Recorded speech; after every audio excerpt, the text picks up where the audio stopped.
what I get to do. I get to talk to you guys about money, and not because Pastor Alfredo asked me to, not because the church said I needed to, but because God wants to talk to you about this, and this is what he put on my heart. It's not forced. I get to talk to you about this. We get to talk about this. And so I was talking to a buddy of mine who was talking to me about cryptocurrency, right? And getting into it all like, oh, you got to buy Dogecoin and Bitcoin, and this is why, da-da-da. And I was like, wait, stop. Let me give you the best financial advice in the world. I said, my financial advice is better than your financial advice. I said, you got to go to Jesus first.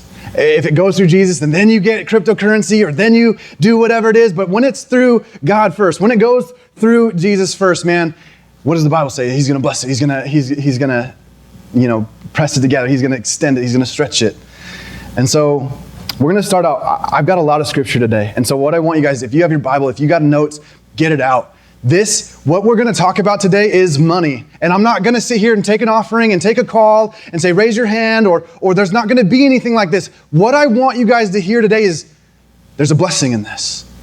The title of this sermon is Be Rich. And it's not about prosperity gospels. So pay attention. This will change your life. This will change how you look at life. And this whole purpose, everything we've been preaching on, is about perspective. It's about looking at the world rightly and looking at things rightly and looking at God rightly, that you could live in fullness, that you could walk in fullness of life, that you could walk in peace, that you could walk in prosperity, that you could walk in grace, that you could walk in every mercy of God unto you. But it's about looking at this rightly and handling it rightly. And so we're going to start off in Luke chapter 16. If you got your Bibles, you guys can turn over there. Check it out. It says this. This is Jesus talking. One who is faithful in very little is also faithful in much. And one who is dishonest in very little is also dishonest in much. If then you have not been faithful in unrighteous wealth, who will entrust to you true riches? And if you have not been faithful in which is another's, who will give to you that which is your own? No servant can serve two masters, for either he will hate the one and love the other, or he will be devoted to the one and despise the other. You cannot serve God and money.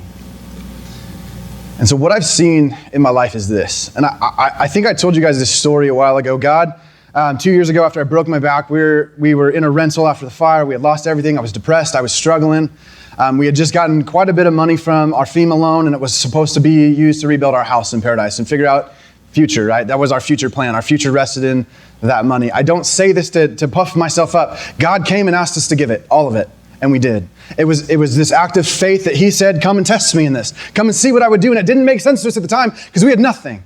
And it was this trajectory that God began us on of saying, would you give everything? And I always attribute it to the rich young ruler, right? The guy comes to Jesus and says, I followed your ways all my life. How do I get into eternity? How do I get heaven? And Jesus says, one thing you lack, go and sell everything you have and give to the poor, and then come follow me. And the guy goes away sad.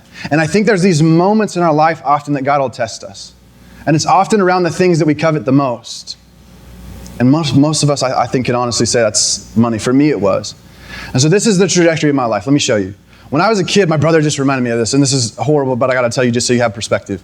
When I was a kid, I used to think poor people were gross. And I'm talking like 5, 6, 7. I used to, I wanted to be rich so badly that I thought that they were dejected, that I didn't want to be rich. They would rub off on me. I used to say that when I was a kid. My dreams of being a kid and growing up was to be filthy rich. That's what I wanted. That's what I thought was going to lead to prosperity and joy and all of these different things.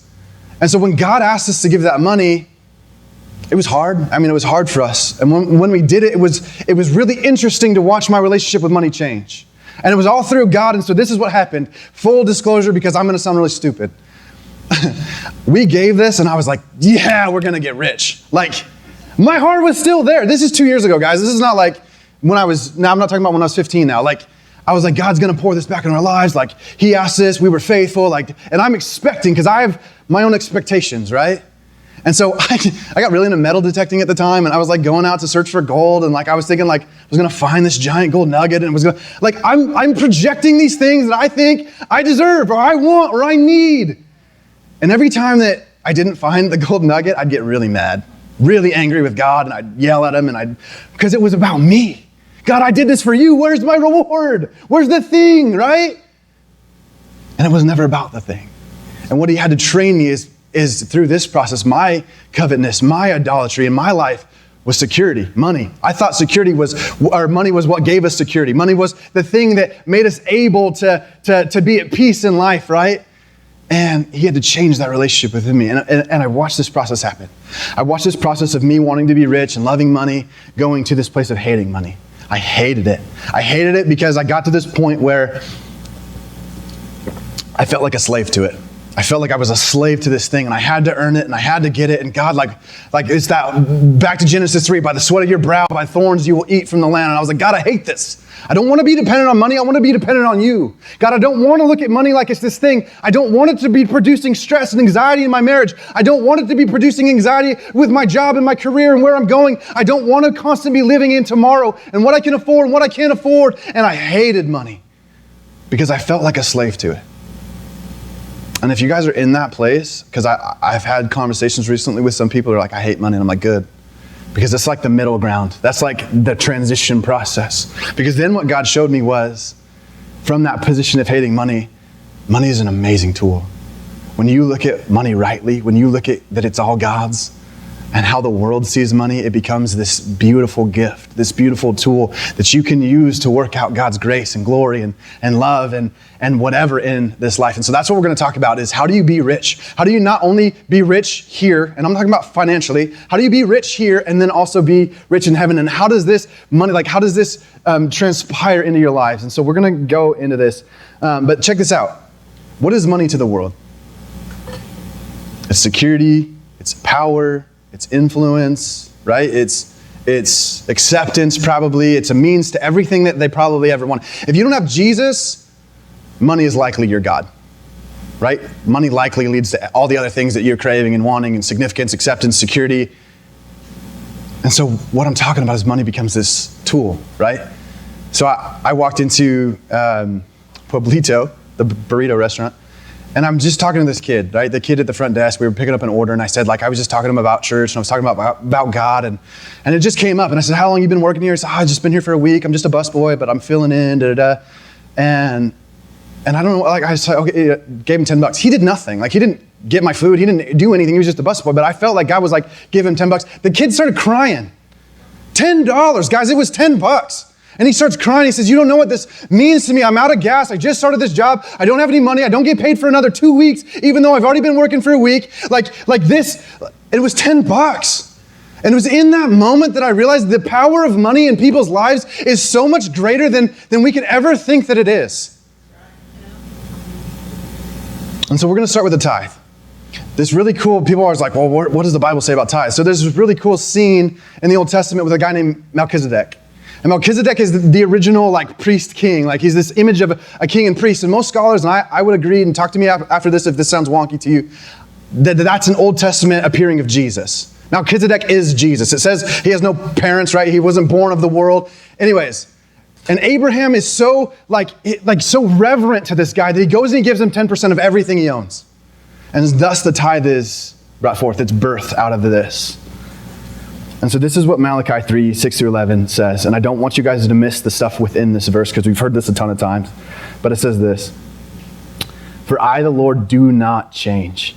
Therefore, O children of Jacob, you are not consumed. From the days of your fathers you have turned aside from my statutes and have not kept them. Return to me, and I will return to you, says the Lord of hosts. But you say, how shall we return? There's your question. That's your first question. How do you return to God? If you're far away from God, often what is the crux? What is the thing that allows you to return to God? And he answers it right here. Will man rob God? Yet you are robbing me. But you say, how have we robbed you? In your tithes and contributions, you are cursed with a curse, for you are robbing me, the whole nation of you. How do you return to God? Bring the biggest idol of your life back into right relationship, right priority with God. Money cannot replace God. And when you're robbing God, this is this idea of if you're robbing God, it's because you are coveting this. I can't give it to you, God, because I need this. I'm not going to make my bills, God. I need that truck or my car payment or this thing, right? I'm going to hold it over here. I heard a pastor once say, like, many of us are driving stolen cars because we robbed God. That was his money. We were supposed to give to him. Many of us have stolen goods in our homes because we spent what was supposed to go to him on us, on our stuff. And he says, you robbed me and there's a curse over you. Listen to this. It's deep. Bring the full tithe into the storehouse that there may be food in my house, and thereby put me to test. This is the only time in the entire Bible God says, test me.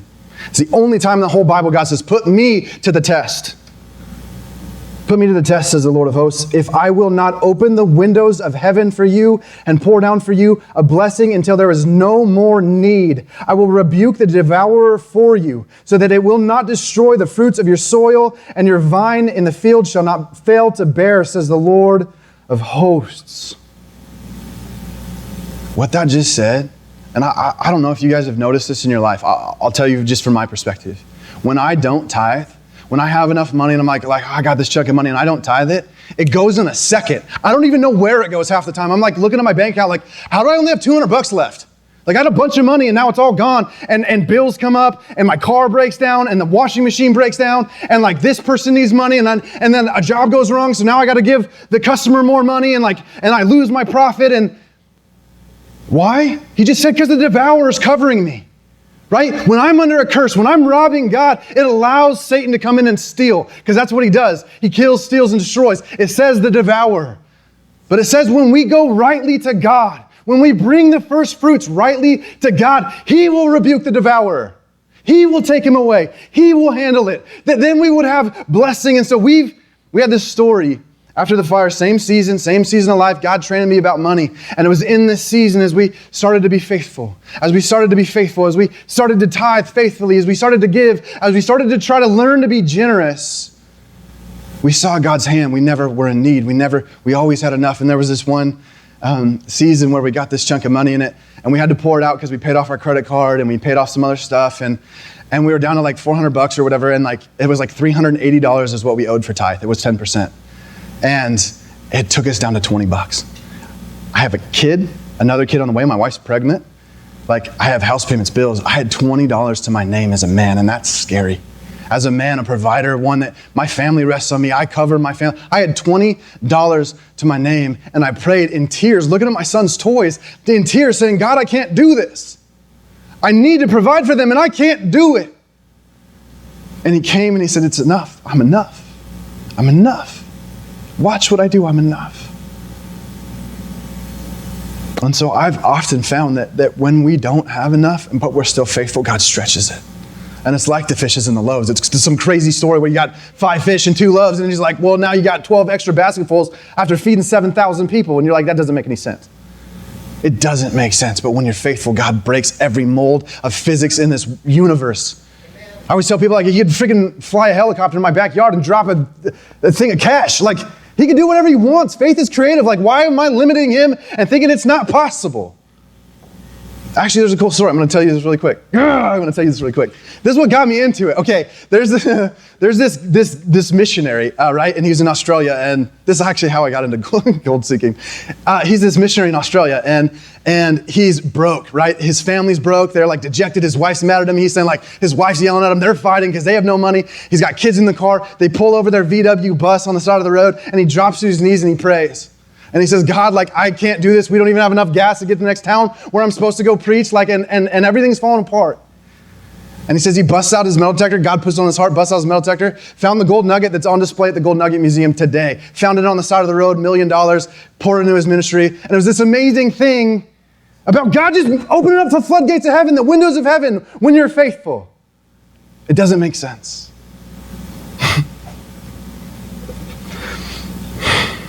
2 Corinthians 9, 6-8 says this. It says, whoever sows sparingly will also reap sparingly, and whoever sows bountifully will also reap bountifully. And I love this because what you get is an image of farming. And as you dissect that verse, just that one verse before we get to the rest of it, the farmer has an option. The farmer has a lot of seed, right? And that's his goods. Seed costs money. It's his goods. And what he can say to himself is, I'm going to plant this, and to plant it takes faith. To plant it, to scatter that seed takes faith that the rain's going to come, the sun's going to rise, that this is going to grow, it's going to produce a fruit that I can go and resell this and harvest whatever the fruit of that labor is, the money that comes from this harvest. Or he could take that seed and say, you know what, that harvest is a long way off, and I don't know about the weather, and I don't know if it's gonna pan out for me. I'm just gonna eat the seed. And it's not very nourishing, and it doesn't give him a lot of oomph, but it feeds him in the moment. Right? It feeds him in the moment. But then he gets to the end of it and he's like, now I have no seed to scatter. Because he spent it. He consumed it all on himself. And this idea is whether you scatter, right? It's about what you scatter, but it's also about whether you scatter, whether you sow. And so it's the idea that it always costs you something to sow. It always costs the farmer his seed. But in that process, he trusts that God is going to come as the gardener and raise it up, that he's going to bear a fruit and a harvest. And that's why we sow. We sow to bear a harvest. We sow to bear this out. And then verse 7. Each one must give as he has decided in his heart, not reluctantly or under compulsion, for God loves a cheerful giver. And God is able to make, listen to this verse, and God is able to make all grace abound to you, so that having all sufficiency in all things at all times, you may abound in every good work. That verse answers the question of how to be a cheerful giver. Why be a cheerful giver? Because when you are, that's the fruit. That's what pours it out. How many times did it just say all? It didn't say sometimes you'll have enough, sometimes you'll be good, sometimes grace will abound to you. Always, all the time. Give cheerfully, and as we give, we realize more grace is abounding to us. That what we're reaping, we're also sowing. What I give, I'm also getting.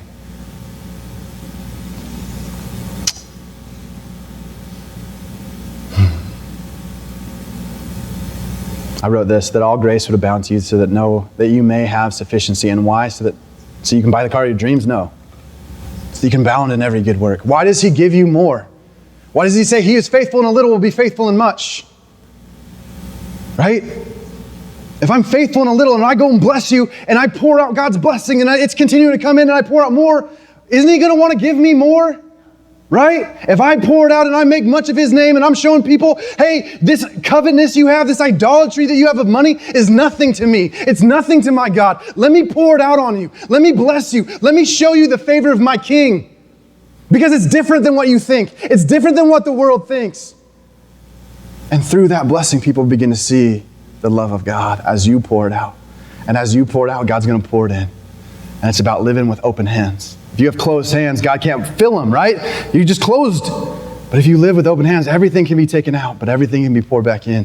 And this verse is going to bring it home for us. Luke 12, Jesus tells a story, a parable, and it starts in verse 15. He says this, and he said to them, take care and be on your guard against all covetousness, for one's life does not consist in the abundance of his possessions. And he told them a parable saying, the land of a rich man produced plentifully. And he thought to himself, what shall I do? For I have nowhere to store my crops. And he said, I will do this. I will tear down my barns and build larger ones.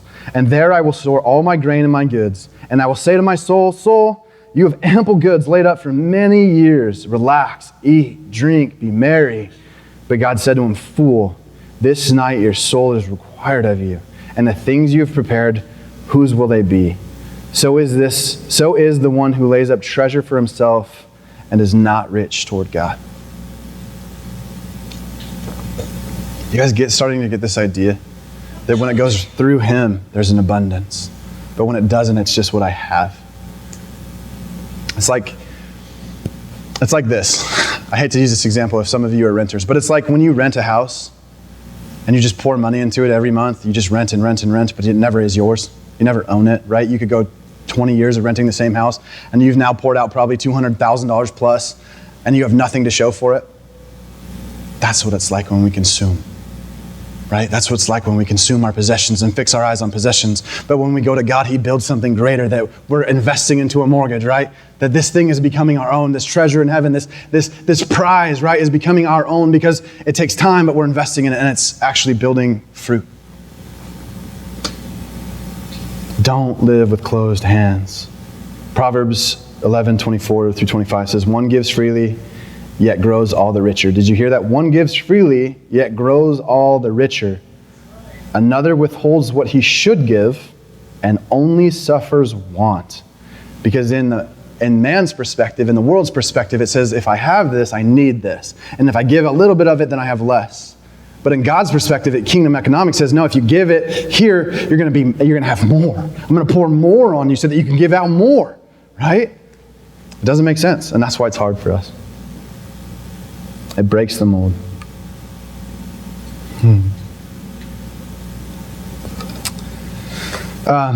So that's God, and that's tithes. And so what I want to do before we go into being rich towards neighbor, because hear me, the main crux of this message is how we treat other people. It's not about being rich. It's not about money even necessarily. It's about how we love other people and how we be rich towards other people and how we grow in this. But listen, it begins with this. And what that just said is come back to me. How do you come back to me? Have faith. Trust me with this thing that you think is above me. Trust me with this thing that you think supersedes me. So there's this missionary that I know and I love and I often get to have these deep conversations with. And he was telling me, like, you see God show up in these third world countries and the blind see and the deaf, hear, and the lame walk, and all these demons cast out. All these things happen that don't happen in America. And I said, why? Like, why do you think that is? And he said, it's easy, because they need God. They don't have anything else. They don't have a roof over their head. They don't have food to eat today. They don't have clean water to drink. They don't have medical doctors. And so what they have to do is rely on Jesus, and it bolsters their faith. They come in faith, needing, wanting, asking, whereas we in America think we got everything. I got a house over my head. I got a car to drive. I got a decent job. I got a spouse, a fiance, a house, whatever it is. And we find contentment in those things, and we don't need God. And he says, no, that's opposite. Why would you look at my blessings? Why would you look at the things I've given you as king? Why would you want my stuff instead of wanting me? Why are you content in my stuff and not in me? Because that's the wrong way to do it, and it's going to lead you to robbery. It's going to lead you to the devourer who's going to take what you even think you have. Sow the seed. And so this is where it starts. If you have your Bibles, turn over to Luke 6. And so what I want to share with you is Luke 6:38 is, I think, one of the most taken out of context verses in the entire Bible. And that's the verse that says, like, given it will be given to you, good measure, pressed down, shaken together, running over, be poured into your lap. It's taken out of context, it's taken out of principle, it's used the wrong way, like 95% of the time. And so what we're going to do is we're going to read the 10 verses before it to give it context. Because this entire verse, this entire section of verses is Jesus summing up, this is how you live. This is how you live in victory. This is how you live in blessing. This is how you come into my image, right? That you would pour that back out. And then he ends it with 38. And so we're going to go into it together. And it says this, starting in verse 27. But I say to you who hear, love your enemies. Do good to those who hate you. Bless those who curse you. Pray for those who abuse you. How many, you don't have to raise your hand, but how many of us do that? No, not many of us. To the one who strikes you on the cheek, offer the other also. And from the one who takes away your cloak, do not withhold your tunic either. Give to everyone who begs from you. And from the one who takes away your goods, do not demand them back. That convicted me. I've often said, and this is just full disclosure, I've often said, is like, we see homeless people on the street because Chico has a lot of homeless people.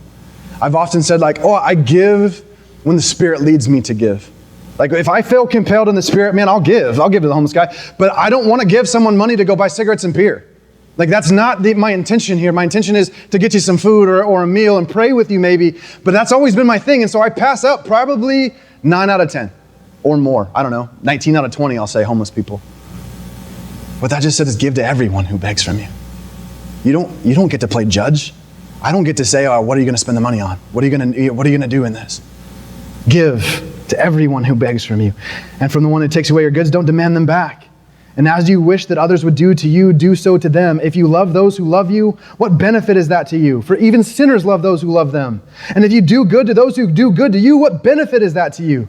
For even sinners do the same. And if you lend to those from whom you expect to receive, what credit is that to you? Even sinners lend to sinners to get back the same amount. But listen, love your enemies. And do good and lend, expecting nothing in return. And listen, your reward will be great. And you will be sons of the Most High and daughters. For he is kind to the ungrateful and evil. Be merciful even as your Father is merciful. He just said he is kind. Think about this. Do you guys know what common grace is? Like there's extra spiritual grace that God like comes and manifests. But this idea of common grace is that everybody in the world, regardless of it, even if they hate God, they could rail their fists at God and hate God and walk away in rebellion, but he still gives them common grace. They still have good food to eat. They still get to get married. They still get to enjoy sex. They still get to enjoy all these common graces that God gave us as people, right? And that's what he said. He's kind. He's kind. He is kind to the ungrateful and evil. And so it says, be merciful. See them as I see them. Don't see them and judge them. Don't see them and lift yourself up and think. And so it ends with this, judge not and you will not be judged. Condemn not and you will not be condemned. Forgive and you will be forgiven. And then 38, give and it will be given to you. Good measure, pressed down, shaken together, running over, will be put into your lap, for with the measure you use, it will be measured back to you. There's this, we'll get there. I'm getting ahead of myself. God invented karma, guys. You guys like realize like the world runs around, oh, karma, bad karma, good karma. Like, no, like you're going to reap what you sow. Like what you put in is what you're going to get out. I got to keep going. I'm getting ahead of myself. How you love, how you treat others, how you give, how you treat your enemies, how you love the lowest of beggars, how you are like Jesus to love your enemies. The enemies of the cross, the enemies of Jesus, the enemies that we so often try to keep ourselves away from. We're being made in the image, and he says, your treasure's great. You will be called sons of the Most High. That there's a day coming when all of this passes away, and everything that we have done translates into that place. Every word we've spoken will be accountable for it. The Bible says we'll be guilty or acquitted by our words. And so what I want you to see this is the crux of my message. This is my, what's it called? Rising action, right? A climax, thank you. This is a weird verse, and it's taken me like a week to get through it. Like I had to do some deep study on it, but it's really neat. So check it out. Luke 16, 1-13 says this. Jesus tells a parable. He says this. He also said to his disciples, there was a rich man who had a manager, and charges were brought to him, and this man was wasting his possessions. And he called to him and said to him, what is this that I hear about you? Turn in the account of your management, for you can no longer be manager. And the manager said to himself, what shall I do since my master is taking the management away from me? I'm not strong enough to dig, and I'm too ashamed to beg. I have decided what to do, so that when I am removed from management, people may receive me into their houses. So summoning his master's debtors one by one, he said to the first, how much do you owe my master? He said, 100 measures of oil. He said to him, take your bill, sit down quickly, and write 50. Then he said to another, and how much do you owe? He said, 100 measures of wheat. He said to him, take your bill and write 80. The master commended the dishonest manager for his shrewdness, for the sons of this world are more shrewd in dealing with their own generation than the sons of light. And listen to verse 9. And I tell you, make friends for yourselves by means of unrighteous wealth, so that when it fails, they may receive you into the eternal dwellings. What the heck? Like, what the heck does that mean? You guys should be like, first off, I had to go through this first and be like, why would God like bless this guy who was shrewd? And then I have to realize that the manager wasn't God. He's talking about humans, right? He says sons of this world, right? He's talking about this idea of shrewdness. This verse is all about generosity. What happened in this shrewd manager, even though he was thinking of himself, is he poured out generosity to his neighbors. I want them to receive me into their homes. And what this is an image is not an image of physical money. This is an image of eternity. What he says is when we bless people with our unrighteous wealth, with money, with this paper, this piece of paper of monopoly money that this world is, when we bless them, that there's this accounting in heaven. And so then right after this story, he tells the story of Lazarus. And I don't know if you know the story of Lazarus, but here's this dude who's poor. He's a beggar. He's got sores all over his body. The dogs come and lick his sores. And he sits at the gate of this rich man. And the rich man passes him by, and the rich man does his thing, and it says Lazarus dies. And he's taken to Abraham's side.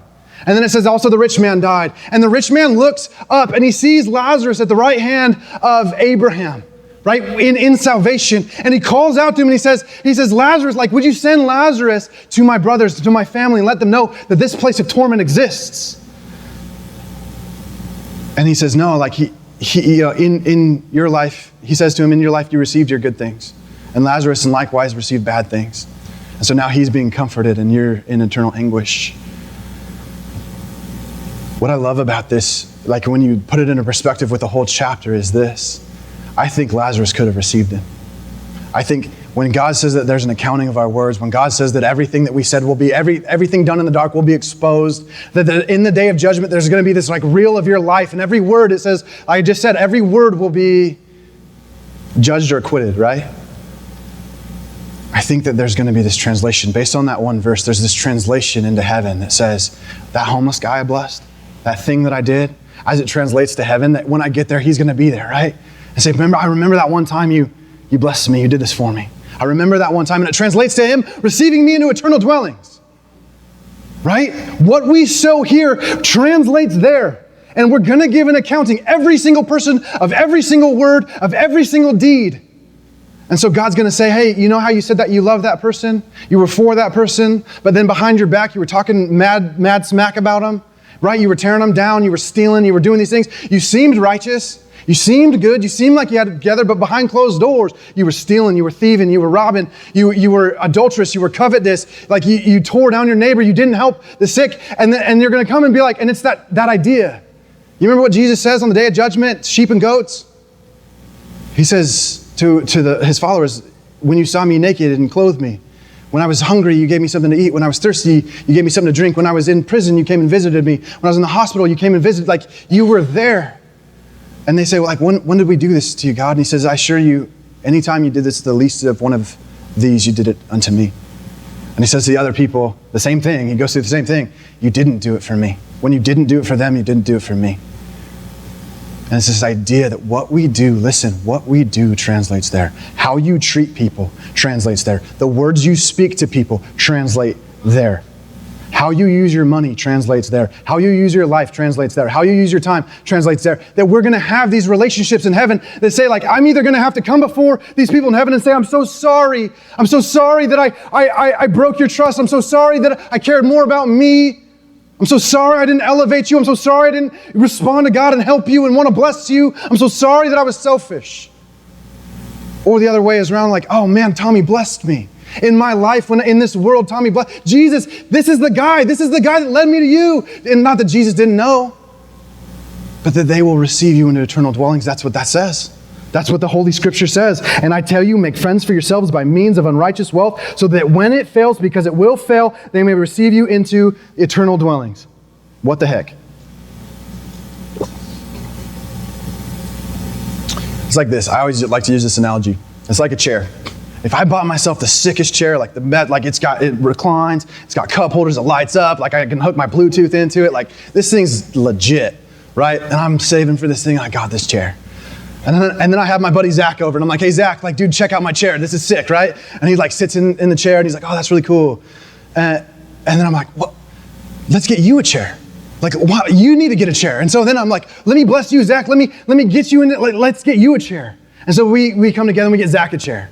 Right now, I get to sit with Zach. And then we have another buddy, Shauna comes and she says, oh, those are sweet chairs. And we're like, oh, hey, let's put our money together. Let's get Shauna a chair. And then we do that. We continue to bless and bless and bless and bless and bless until everybody that we're sitting around with a group of people that we've blessed, that are there because of what we've done.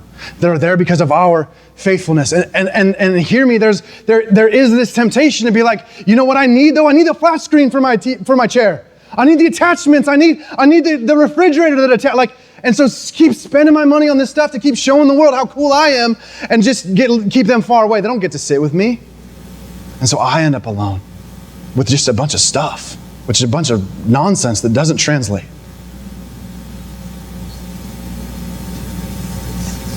Money, I like this. Money, the exchange rate of heaven, like if you can use your physical dollars, your paper money, and exchange rate it for treasure in heaven, that's the greatest exchange rate in this world. Right? You can go to a foreign country and they'll give you $1,000 for a nickel, and that doesn't hold a candle to how your money translates to eternal treasure. You can literally trade in your physical cash for treasure in heaven. Did you know that? When you give to someone, when you bless someone, when you go out of your way, when you say, hey, these are the things God's given me, I want to pour them out to you, it literally translates to eternal treasure. Are you kidding me? That's the best exchange rate there is. That's where he says that where moth and rust you can't touch that treasure. It's not going to be stolen from you. It can't be taken. Money, and so that's what this process has been for me. Money is the most powerful tool. One of the most powerful tools we have as Christians, as followers of Jesus, to not see it as this idol, this thing we need, but to see Jesus as who we need. Jesus is as what manifests, Jesus as the all-encompassing thing that leads us to the desires of our heart. And it's never about the money, but when we get him, then we're allowed to see money rightly. Then I'm allowed to handle money rightly, and I don't covet it anymore. And I'm not obsessed with it. I don't see it as my security because I know Jesus is my security. And he knows what I need, and he says he'll pour it out when I need it, as much as I need, for his good grace, for his good works, as long as I seek him. And that's what he said, right? Seek me first, and my kingdom, and my righteousness, and all these things will be added unto you. And so I look at this life often like an MLM. I was telling Zach this. It's like this. You guys know what an MLM is? Multi-level marketing. It'd be like Avon, or like Mary Kay, or like, give me another one, I don't know. Herbalife. MLMs work like this. And they make the guy that, anyway, MLMs work like this. If I buy into a company, and then I sell you into buying into the company, and then you sell, and you sell, and you sell, no matter what you sell, right, it becomes a pyramid, right? Almost like a pyramid scheme. It's not, but it kind of is. That's the world's way that an MLM works. Watch how it works with God. When I see that I can come alongside you and I can come into your life and I can build you up. I can lift you up out of the mud. I can lift you up out of the muck, not to get anything from you, because I know that when I lift you up, I'm blessed. When I lift you up, it's not about what you can do for me. It's not about what you can give me. It's not about how you can bless my life or make me better. When I lift you up, I'm blessed by the King, and now you want to follow me. Probably. Now you feel entitled to me. You feel like you owe me something. And my heart has just come to Jesus. And that translates. And so I always say the guy that went and got Billy Graham, the guy that went and said, hey, Billy, come to church. And he got Billy Graham, and then Billy Graham goes and preaches the whole nation. That guy gets credit. That guy gets credit for Billy Graham. It translates. When we lift other people, and it allows us to live in love. It allows us to live out, not selfishly, not with ambitions to say, I need to be better than you, and so I need to hold you down so that I can elevate myself. And that's what gossip is. That's what slander is. I need to keep you down here so that I can feel good about myself because I'm insecure. And so what God has translated this into me is I want everybody I know, my kids, my family, my wife, the people around me, the kids in our youth group, the people in the church, I want you all to be better than me. Not that I'm awesome, not that I'm like some pinnacle to be, but I genuinely, if I can take someone and lift them up higher than me, and they're better than me, and all the spotlight's on them, I don't care because it's not about me. Because it translates to my King. It's not about what I get in this world. It translates to say, how I played this part. I played this role for your King. And that person, when Billy Graham gets to heaven and he's there and he says, oh, don't forget about fill in the blank. Don't forget about this guy. He led me to church. Right? He spoke to me. He came and got me. And it translates. And it translates. Because what is God? God is relational. God doesn't care about your money. He doesn't care about this stuff. Listen, the church will have enough money without you. God made it all. He can bless this church. Again, he could drop a helicopter full of cash on this church if he wanted to. It's about your faith. It's about taking the first fruits of what God already gave you and returning it to him and saying, God, I know it's yours. I see it and I want to do this rightly. I want to lay it in your hands rightly that everything else can flow from that place. I want to show you that you're number one in my life. I want to show you that you're my priority. I want to show you that money doesn't hold a candle to you and that you're my security. And so I'm not gonna live with closed fists. And when I have an opportunity to bless, I'm going to bless. When I have an opportunity to love, I'm going to love. And when I have an opportunity to pour out your cash, your money, your stuff, I'm going to do it because it's translating into the echoes of eternity.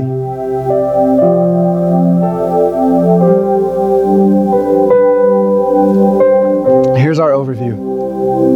1 Timothy 6:6-11 says this, but godliness with contentment is great gain. For we brought nothing into this world, and we cannot take anything out of this world. But if we have food and clothing, with these we will be content. Listen to verse 9. But those who desire to be rich fall into temptation, into a snare, into many senseless and harmful desires that plunge people into ruin and destruction. For the love of money is a root of all kinds of evil. It is through this craving that some have wandered away from the faith and pierced themselves with many pangs. There's a litmus test in there. There's a test of your heart in there. Do you still desire to be rich? Are you still desiring money? Are you still chasing after money? Because if you are, then your heart's not in the right place. The money's taken the pedestal, and you need to take it down and put God back up there. To say, when I come to you, I know that everything else is going to come. When I sow these seeds unto you, this 10%, they're going to pour it back. And he says, press down, shake it together, lay it in your lap, running over. You cannot outgive God. And then he goes further into verse 17 through 19. And this is a message to us, and I want you to hear this because I just talked about America. We are all rich. In the spectrum of the world, we are rich. We have houses, cars, money, jobs. We are rich. And this is what he says to us. As for the rich in this present age, charge them not to be haughty, nor to set their hopes on the uncertainty of riches, but on God, who richly provides us with everything to enjoy. They are to do good. Listen, and how to be rich? To be rich in good works, to be generous and ready to share, thus storing up treasures for themselves as a good foundation for the future of eternity, so that they may take hold of that which is truly life. You will not find life in money.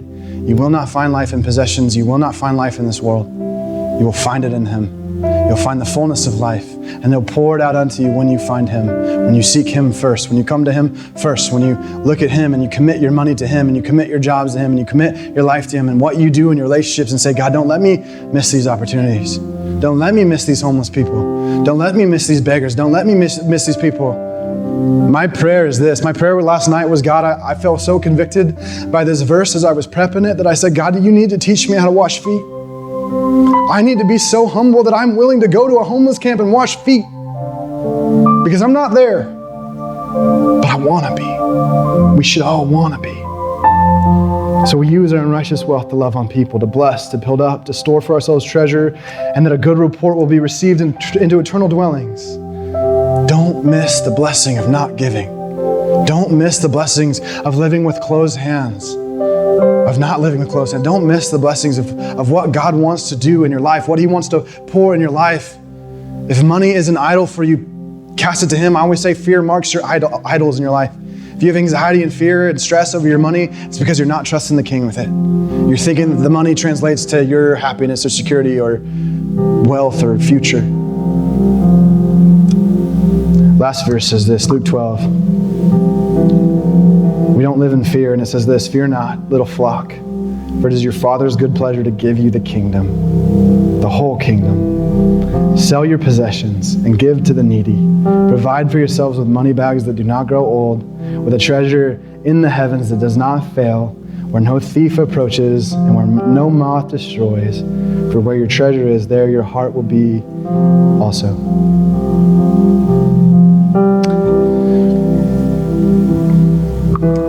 Money is often the beginning. For me, it was the beginning. For me, it was the beginning of growing in maturity with God. I want to tell you a quick story to finish this, and then we're going to do an altar call. We had the opportunity, same missionary that I was talking about earlier, we had the opportunity to bless this little boy in Africa named Martin. Martin was born, his umbilical cord wasn't cut right, and it was infected. And then they came in with a cheap surgery. They tried to burn it down, and that made it worse. And so this thing, like his stomach was this open ulcer, this open wound, and it was pussy, and it was gnarly. And they reached out and they said, hey, this is how much money we need for surgery. And so we gave, and it's not about us. Again, it's not about us. It's what God did. And then I was able to talk to him after, because Martin got the surgery, and I got these pictures of him with his stomach all stitched up and everything back to normal and gauze, because it went well, because he was able to go to the right hospital.